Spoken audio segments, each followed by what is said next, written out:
അമേരിക്കയ്ക്ക് ഇനി ഞങ്ങൾക്ക് നേരെ പ്രയോഗിക്കാൻ അവശേഷിക്കുന്ന ഒരേ ഒരു മാർഗം അത് ആണവാക്രമണം മാത്രമാണ്. അതിനപ്പുറം മറ്റൊരു സൈനിക നീക്കവും നടത്താൻ അവർക്ക് സാധിക്കില്ല. എന്നാൽ ആ ഭീഷണിയെയും ഞങ്ങൾ നേരിടുക തന്നെ ചെയ്യും. US വ്യോമാക്രമണങ്ങളെയും യുദ്ധഭീഷണികളെയും പൂർണ്ണമായിട്ടും തള്ളിക്കൊണ്ട് ടെഹ്റാൻ ഡെപ്യൂട്ടി മേയറും അന്താരാഷ്ട്രകാര്യ മേധാവിയുമായിട്ടുള്ള ഹമീദ് റസെ ഖോലാംസാദെ നടത്തിയ ഈ ഒരു കടുത്ത പ്രഖ്യാപനത്തോടെയാണ് പശ്ചിമേഷ്യൻ രാഷ്ട്രീയം മുമ്പെങ്ങുമില്ലാത്ത വിധം സങ്കീർണമായത്.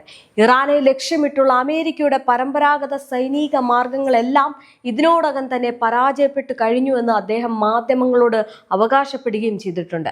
കടുത്ത സാമ്പത്തിക ഉപരോധങ്ങൾ ഏർപ്പെടുത്തിയോ തുടർച്ചയായിട്ട് വ്യോമാക്രമണങ്ങൾ നടത്തിയോ ഇറാന്റെ രാഷ്ട്രീയ മനോവീര്യത്തെ അല്ലെങ്കിൽ തന്ത്രപ്രധാനമായിട്ടുള്ള പ്രതിരോധ സംവിധാനങ്ങളെയോ തകർക്കാൻ വാഷിംഗ്ടണിന് കഴിയില്ലെന്ന ഇറാന്റെ അടിയുറച്ച നിലപാടാണ് അദ്ദേഹത്തിന്റെ വാക്കുകളിൽ പ്രതിഫലിക്കുന്നത്.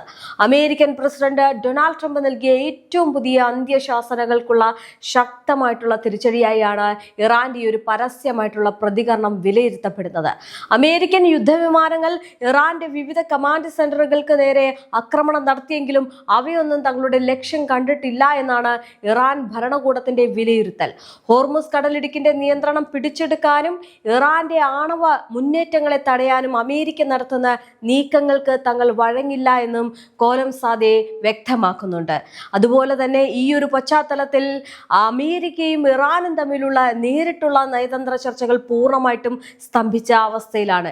ഇരുപക്ഷവും തങ്ങളുടെ സൈനിക നിലപാടുകളിൽ നിന്ന് ഒരു ഇഞ്ച് പോലും പിന്നോട്ടില്ല എന്ന് പ്രഖ്യാപിച്ചതോടെ പശ്ചിമേഷ്യയിൽ അറ്റോമിക് യുദ്ധ സാധ്യതകളെ കുറിച്ചുള്ള ചർച്ചകൾ അല്ലെങ്കിൽ ആ ഒരു ചർച്ചകൾക്ക് ഇത് വഴി തുറക്കുകയാണ് ചെയ്തിരിക്കുന്നത്.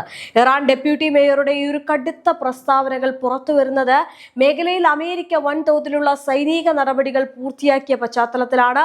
ഹോർമുസ് കടലിടുക്കിലൂടെ സഞ്ചരിച്ച വാണിജ്യ കപ്പലുകൾക്ക് നേരെ ഇറാൻ നടത്തിയ ആക്രമണങ്ങൾക്ക് ഉടനടി പ്രതികരണം എന്നോണം അമേരിക്കൻ സൈന്യം ഇറാനിലെ 80-ലധികം തന്ത്രപ്രധാന കേന്ദ്രങ്ങളിലാണ് ശക്തമായിട്ടുള്ള വ്യോമാക്രമണം നടത്തിയത്. അമേരിക്കൻ സെൻട്രൽ കമാൻഡിന്റെ നേതൃത്വത്തിൽ കൃത്യതയാർന്ന അത്യാധുനിക ആയുധങ്ങൾ ഉപയോഗിച്ചായിരുന്നു ഈ ആക്രമണം എന്ന് പറയുന്നത്. ഇറാന്റെ തെക്കൻ നഗരമായിട്ടുള്ള സിരിക്ക്, തഹിയറോയി, പിയർ പ്രദേശം, തന്ത്രപ്രധാനമായിട്ടുള്ള കേഷൻ ദ്വീപ്, പ്രമുഖ തുറമുഖമായിട്ടുള്ള ബന്ദർ അബ്ബാസ് എന്നിവിടങ്ങളിൽ ശക്തമായിട്ടുള്ള സ്ഫോടനങ്ങളാണ് ഉണ്ടായിട്ടുള്ളത്. കഴിഞ്ഞ ഏപ്രിൽ ഇരു രാജ്യങ്ങളും തമ്മിൽ ഉണ്ടാക്കിയ വെടിനിർത്തൽ കരാറിന് ശേഷം നടക്കുന്ന ഏറ്റവും വലിയ സൈനിക നടപടി കൂടിയാണിത്. ഈ ഒരു സൈനിക നീക്കത്തിന് പിന്നാലെ ഇറാന് എണ്ണ വിപണനത്തിനായിട്ട് നൽകിയിരുന്ന താൽക്കാലിക ഉപരോധ ഇളവുകൾ അമേരിക്കൻ പ്രസിഡന്റ് ഡൊണാൾഡ് ട്രംപ് പിൻവലിച്ചതും സ്ഥിതിഗതികൾ കൂടുതൽ വഷളാക്കിയിട്ടുണ്ട്.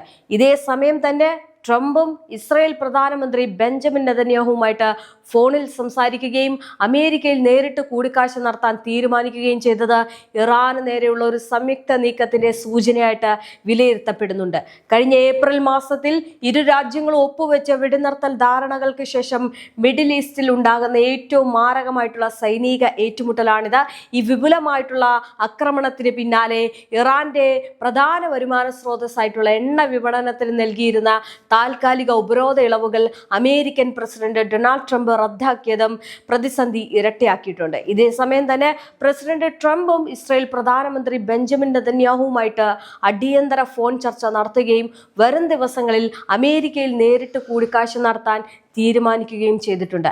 ഇത് ഇറാനെ ഒരേ സമയം സാമ്പത്തികമായും സൈനികമായിട്ടും തളർത്താനുള്ള അമേരിക്കയുടെയും ഇസ്രായേലിന്റെയും സംയുക്ത നീക്കമായാണ് ആഗോള രാഷ്ട്രീയ നിരീക്ഷകർ വിലയിരുത്തുന്നത്.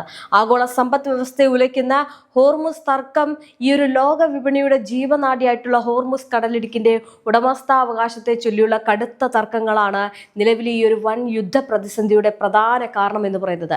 ലോകത്തെ ആകെ ഇന്ധന പ്രകൃതിവാതക കയറ്റുമതികളുടെ 20% കടന്നു പോകുന്ന ഈ ഒരു തന്ത്രപ്രധാന കപ്പൽ പാതയ്ക്ക് മേൽ അന്താരാഷ്ട്ര സമുദ്ര നിയമങ്ങൾ നിലവിൽ ബാധകമല്ല എന്നാണ് ഇറാൻ വിദേശകാര്യ പ്രതിനിധി ഹമീദ് റസ ഖോലാംസാദെ പറയുന്നത്.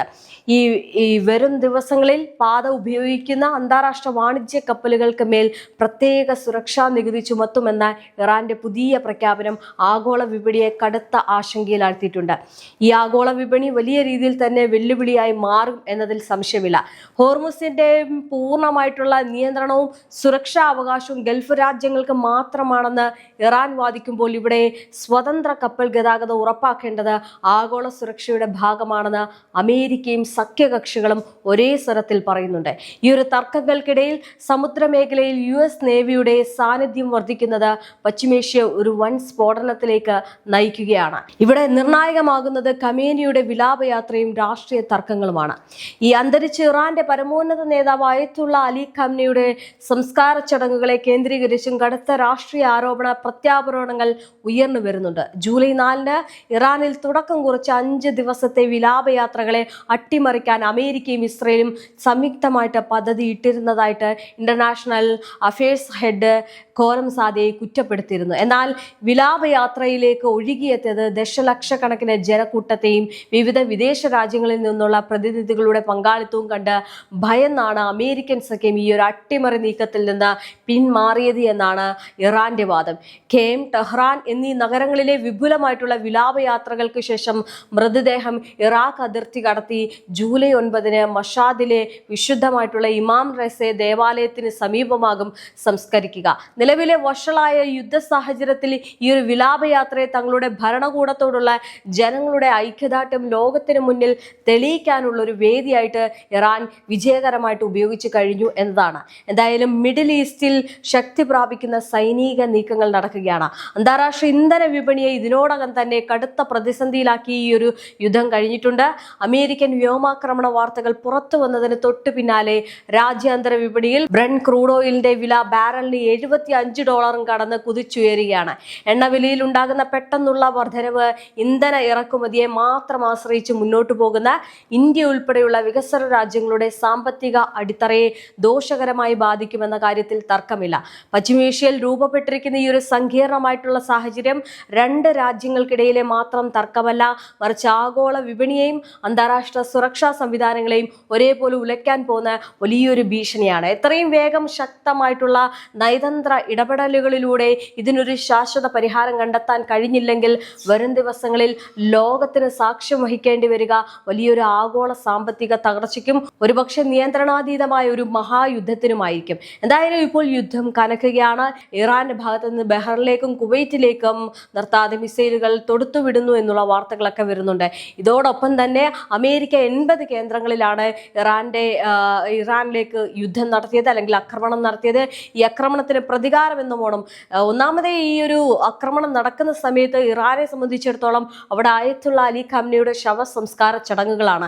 നാളെയാണ് ഖബറടക്കം നടക്കുന്നത്. അപ്പോൾ ഇതിനിടയിൽ പെട്ടെന്ന് ഇത്തരത്തിലുള്ള ആക്രമണം നടത്തി കഴിഞ്ഞാൽ അത് ഏത് രീതിയിലായിരിക്കും അവർ തിരിച്ചടിക്കുക, അല്ലെങ്കിൽ ഏത് രീതിയിലായിരിക്കും അവരതിനെ നോക്കിക്കാണുക എന്നത് ലോകം ഉറ്റുനോക്കുന്ന ഒരു കാര്യമാണ്. കാരണം വികാര നിർഭരരായിരിക്കുന്ന ഒരു രാജ്യം, ആ രാജ്യത്തിന് മേൽ ആക്രമണം അഴിച്ചു വിട്ടു കഴിഞ്ഞാൽ അത് ഏത് രീതിയിലായിരിക്കും തിരിച്ചടിക്കുക എന്നതിൽ യാതൊരു സംശയമില്ല. അപ്പോൾ ആ ഒരു ആക്രമണം ഏതെങ്കിലും തരത്തിൽ ഒരു വഴിവിട്ട് പോയി കഴിഞ്ഞാൽ ഈ പറയുന്ന അമേരിക്കയ്ക്കും ഇസ്രയേലിനും വലിയൊരു തിരിച്ചടിയാകുമെന്നതിൽ സംശയമില്ല. എന്തായാലും ട്രംപിന് വരാനിരിക്കുന്നത് വലിയൊരു ദുരന്തമായിരിക്കും. കാരണം ഖബറടക്കം കഴിയുന്നതോടെ എന്തായിരിക്കും, അല്ലെങ്കിൽ നിലവിൽ ഇപ്പോൾ ശവസംസ്കാര ചടങ്ങുകൾ നടക്കുമ്പോഴും ഇറാന്റെ ഭാഗത്ത് നിന്ന് കുവൈറ്റിലേക്കും ബഹ്റിനിലേക്കും ആക്രമണം നടക്കുന്നുണ്ട്. എന്നാൽ ഈ ഖബറടക്കങ്ങളൊക്കെ കഴിഞ്ഞതിന് ശേഷം പിന്നീടുണ്ടാകുന്ന ആക്രമണം ഏത് തരത്തിലായിരിക്കുമെന്ന് ആർക്കും പ്രവചിക്കാൻ കഴിയില്ല. അത്രത്തോളം രീതിയിലായിരിക്കും അവർ എടുക്കുന്ന തീരുമാനങ്ങൾ. ഇനി ഈ ഹോർമുസ് കടലിടുക്കും വളരെ നിർണായകമാണ്. ഒരുപക്ഷെ ഈ ഹോർമുസ് കടലിടുക്ക് വീണ്ടും പൂർണ്ണമായി പൂട്ടേണ്ടി വന്നു കഴിഞ്ഞാൽ അത് ഈ ലോക രാജ്യങ്ങളെ വീണ്ടും ഇരുട്ടിലാക്കുമെന്നതിൽ സംശയമില്ല. ഇന്ത്യ ഉൾപ്പെടെയുള്ള രാജ്യങ്ങൾ വലിയ രീതിയിലുള്ള പ്രതിസന്ധി വീണ്ടും നേരിടേണ്ടി വരും.